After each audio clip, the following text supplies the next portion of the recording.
আমরা বেলা 1টার সময় আজকে টাকা ট্রান্সফার করলাম 1,92,93,378 জনকে। আজকে রাত্রি 12টা পর্যন্ত বাকিরাও পোর্টাল আপলোড হতে হতে তাদের অ্যাকাউন্টেও টাকা ঢুকতে শুরু করবে। আলোচনা হয়েছে 12 পৃষ্ঠার ফর্ম, অ্যাকচুয়ালি 4টে পৃষ্ঠা ছাড়া ফিল আপ করা ছিল না, আর একবার আপনি ফিল আপ করে দিয়েছেন, একেবারে পোর্টালে আপলোড হয়ে গেছে।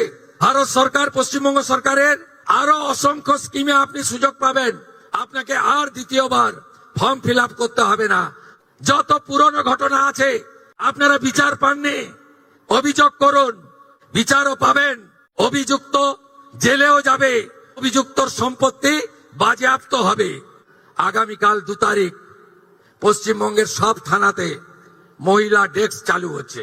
প্রতি মহকুমায় একটি মহিলা পুলিশ স্টেশন, প্রতি থানায় মহিলা হেল্প ডেস্ক, মহিলা পুলিশ আধিকারিকদের নিয়ে দুর্গা স্কোয়াড, এবং আগামী দিনে পুলিশে 2টো ব্যাটালিয়ন রানী শিরোমণি এবং মাতঙ্গিনী হাজরার নামে আমরা বাজেটে ঘোষণা করেছি, আমরা সেটা করব। মহিলা পুলিশের 2টি ব্যাটালিয়ন আপনাদের জন্য তৈরি হবে। আমরা প্রসূতি মায়েদের জন্য 102 নাম্বার যুক্ত 200টি অ্যাম্বুলেন্স উদ্বোধন করলাম আজকে।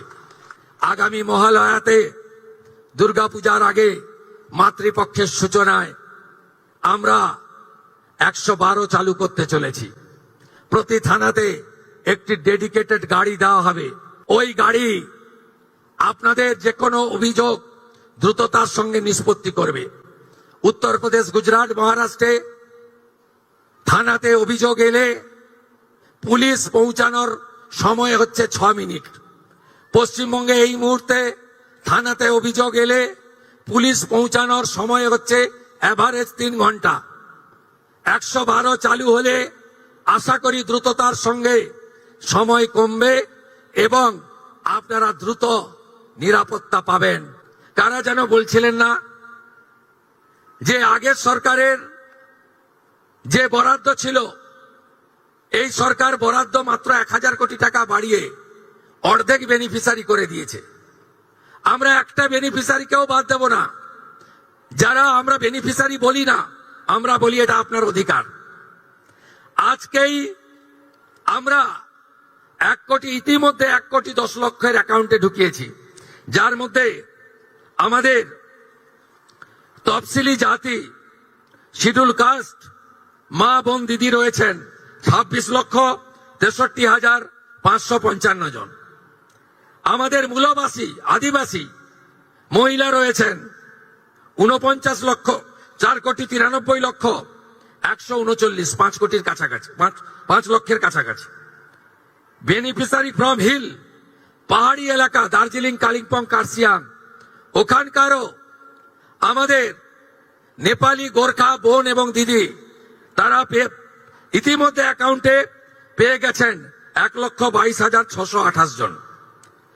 আমরা লক্ষ্মী ভান্ডারের যে 2 কোটির কাছাকাছি লাস্ট অ্যাকাউন্টে গেছিল, আমরা যখন সার্ভে করলাম আমরা দেখলাম 27 লক্ষ এমন লোকের, মহিলার নাম আছে যারা ভারতীয় নন বা ভোটার লিস্টে নাম নেই। এক্ষেত্রে কিভাবে মৃত ব্যক্তির নাম আছে, এখানে থাকে না এমন লোকের নাম আছে, 3 জায়গায় ভোটার লিস্টে নাম ছিল, 3 জায়গায় টাকা অ্যাকাউন্টে ঢুকছিল, এমন লোকের নাম আছে। আমরা এই লোকেদের নাম কেটেছি, কারণ সরকারের টাকা ভারতীয় ছাড়া অন্য কেউ পেতে পারে না, কোনো অভারতীয় পেতে পারে না। আমরা এই ক্ষেত্রে ছাড় দিয়েছি। যারা বাংলাদেশ থেকে শরণার্থী হিসেবে এসেছেন, সিএএ আবেদন করেছেন, তাদের ক্ষেত্রে আমরা যতক্ষণ না সিএএ নিষ্পত্তি হচ্ছে তাদের এই সামাজিক ভাতা চালু থাকবে, আটকানো হবে না। শুধু তাই নয়, প্রশ্ন তুলতে পারেন এরা তো মূলত হিন্দু। আমরা সেক্ষেত্রে আমাদের লোক ধর্ম পালন করেছি। যারা ট্রাইব্যুনালে অ্যাডজুডিকেট হয়ে ট্রাইব্যুনালে আবেদন করেছিলেন, তাদেরকেও আমরা যতক্ষণ না ট্রাইব্যুনালে তাদের বাতিল বলে ঘোষণা করছে, তাদের এই ভাতা চালু রাখার সিদ্ধান্ত গ্রহণ করেছি। এতে কি কোথাও ভুল হয়েছে? আপনি ভারতীয়, দেশ আপনার প্রথম। আপনি সরকারি এক্সচেকারের টাকা, ট্যাক্সের টাকা কোনো অভারতীয়কে দিতে পারেন না। আপনি বলুন, আগের সরকার মহিলাদের জন্য চালু করেছিলেন 500 500 500। এই কর্মসূচির উদ্দেশ্য ছিল মহিলাদের অ্যাকাউন্টে যাওয়ার। আপনি অবাক হয়ে যাবেন, এই 2 কোটির মধ্যে 10 লক্ষ পুরুষ বেরিয়েছে। বলুন আমার মা বোনেরা, দিদিরা, লক্ষ্মীর ভান্ডারের নামের টাকা কি পুরুষের অ্যাকাউন্টে যাওয়া উচিত? তাই ছাড়াই বাছাইয়ের প্রয়োজন ছিল। আমরা 4 দিন ব্যাপী যে জনকল্যাণ শিবির করেছিলাম, এই জনকল্যাণ শিবিরে 8,15,000 দিদি এবং বোন অন্নপূর্ণা যোজনায় নাম নথিভুক্ত করেছিলেন। খুশির খবর, আজকে যাদেরকে টাকা ট্রান্সফার হলো তাদের মধ্যে জনকল্যাণ শিবিরে আসা 8,15,000 প্রত্যেকেই তাদের অ্যাকাউন্টে টাকা পেলেন। শুধু তাই নয়, আমরা 3রা জুন বলেছিলাম যে আমরা মাসে একদিন টাকা ট্রান্সফার করব। এই ধরনের বড় অনুষ্ঠান হবে না, কিন্তু প্রত্যেক মাসেই আপনারা টাকা পেয়ে যাবেন অ্যাকাউন্টে। এবং যেহেতু ফর্ম ফিল আপ এবং ভেরিফিকেশন পোর্টালে আপলোডের প্রক্রিয়া চলছে, পুরো জুন মাস সময় দিয়েছি, পুরো জুলাই মাস সময় পাবেন, পুরো আগস্ট মাসও সময় পাবেন। অতএব একটা স্বচ্ছতার ভিত্তিতে আমরা কখনোই বলি না যে বিজেপির টাকা, আমরা কখনোই বলি না মুখ্যমন্ত্রীর ব্যক্তিগত টাকা, আমরা কখনোই বলি না প্রধানমন্ত্রীর ব্যক্তিগত টাকা, আমরা বলি সরকারি টাকা, সরকারি প্রকল্প। যারা যোগ্য তারা পাবেন। অন্নপূর্ণা যোজনার বাইরে গিয়ে যদি বলা যায়, আমরা সরকারি বাসে 0 ভ্যালু টিকিট আমাদের মহিলাদের জন্য চালু করেছি। আমরা যেহেতু চালু করার সময় বেশি সময় পাইনি, আমরা এরপরে একটি পিঙ্ক কার্ড, গোলাপি কার্ড করে দেব, যাতে যারা প্রকৃতপক্ষে সরকারি বাসে ফ্রিতে চান মহিলারা, তারাই পাবেন। কারণ আমি দেখেছি বেশ কিছু সরকারি কর্মচারী মহিলা দিদিরা, বোনেরা, তারা বলেছেন, কেন আমি টিকিট কাটতে চাই, আমি টাকা পাচ্ছি, সরকার আমাকে বেতন দিচ্ছে, আমি উপযুক্ত অর্থ পাচ্ছি, আমি ফ্রিতে অফিস যাত্রা করতে চাই না।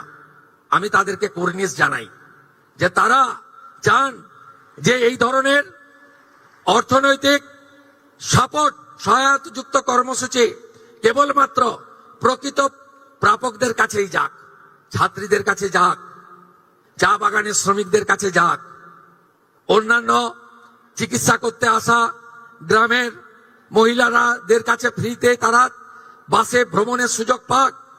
তাই আমরা একটি পিঙ্ক কার্ড তৈরি করে দেব, তার ফলে যাদের সরকারি বাসে ফ্রি প্রয়োজন সেটা পাবেন। আমাদের এবারের বাজেটে কি কি আছে শুনে রাখুন।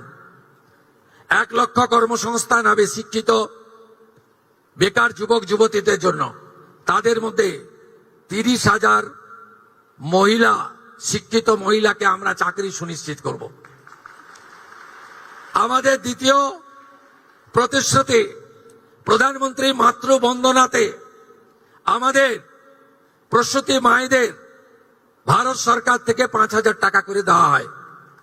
আমরা তার সঙ্গে 16,000 টাকা যুক্ত করে 21,000 টাকা করে দেব। আগস্ট মাস থেকে আপনারা এটা পাবেন।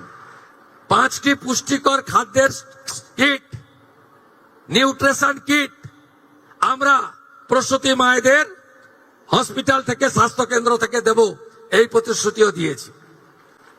আমরা বলেছি সরকারের যত স্কিম চালু আছে ছাত্রীদের জন্য, বোনেদের জন্য, কন্যাশ্রী সহ, সেগুলো চালু থাকবে। কোন স্কিমে আমরা আপনাদের অধিকার থেকে বঞ্চিত করব না। সাথে সাথে আমরা চাই আমার বোনটি, কন্যাটি ডাক্তার হোক, ইঞ্জিনিয়ার হোক, নার্স হোক, লয়ার হোক, গ্রাজুয়েট অনার্স হোক, অধ্যাপক, শিক্ষিকা হোক, ডক্টরেট করুক, পিএইচডি করুক। এই জন্য ড্রপ আউট আটকাতে আমরা 50,000 টাকা করে ইউনিভার্সিটি, উচ্চ শিক্ষার জন্য মহিলাদের, বোনেদের, কন্যাদের দেওয়ার জন্য আমরা ব্যবস্থা রেখেছি। এ তো গেল সাপোর্ট। সুরক্ষা কি হবে? সুরক্ষা কি হবে?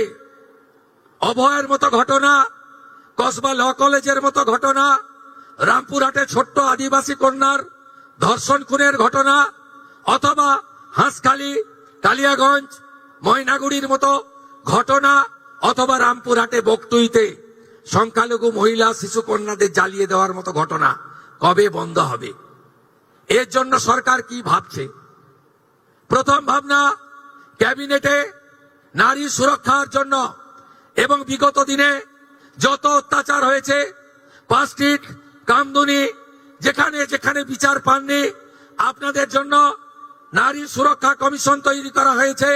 চেয়ারপারসন অবসরপ্রাপ্ত কলকাতা হাইকোর্টের বিচারপতি শ্রীমতী সমাপ্তি চ্যাটার্জি এবং মেম্বার সেক্রেটারি দুঁদে আইপিএস অফিসার দময়ন্তী সেন। ইতিমধ্যে HRBC অফিস করা হয়েছে কমিশনের।